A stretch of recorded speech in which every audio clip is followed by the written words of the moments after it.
किसान भाई कभी कभार ये सवाल करते हैं कि सबसे नीचे वाली फेंसिंग में जमीन से कितनी दूरी पे रखूं। तो उसका जवाब सीधा सीधा यह है कि इतनी दूरी पे आपको रखना चाहिए ताकि उसके नीचे से कोई भी जानवर घुस ना पाए। अगर वो घुसने की जरूरत भी करे, कोशिश भी करे, तो फिर उसका जो बॉडी का, उसके शरीर का कोई भी पार्ट है वो ये फेंसिंग को तो टच होना ही चाहिए। हालांकि उसके पैर तो जमीन के साथ टच होते ही हैं, तभी जाकर के इसके अंदर का जो करंट है वो जानवर के शरीर में से निकल करके जमीन के अर्थिंग तक को पहुंचेगा और जानवर को झटका जो है वो महसूस होगा। अगर आपने यह फेंसिंग का डिस्टेंस, इसका जो अंतर है वो ही इतना रखा है कि जानवर नीचे से आसानी से चला आता है, इसको टच भी किए बिना, तो फिर जानवर को झटका नहीं लगेगा। या फिर आपने यह तार को इतना नीचा रखा है कि छोटी सी टहनी या डाली भी इसको छू जाती है, या कभी कभार धूल की मिट्टी भी इसके ऊपर होती है, तो सारा पावर जो है वो जमीन में चला जाएगा और इसके आगे किसी भी जानवर को कोई भी झटका नहीं लगेगा।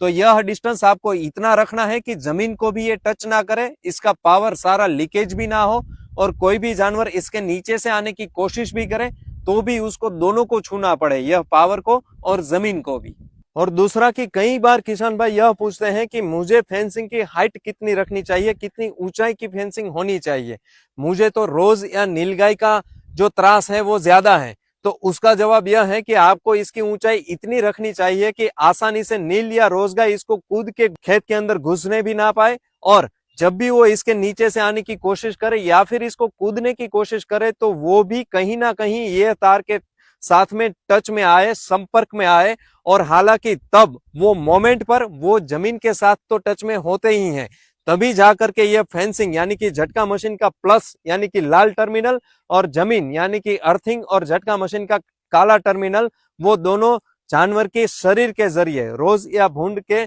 शरीर के जरिए वो पावर जो है वो कनेक्शन में आएगा और उसको झटका महसूस होगा।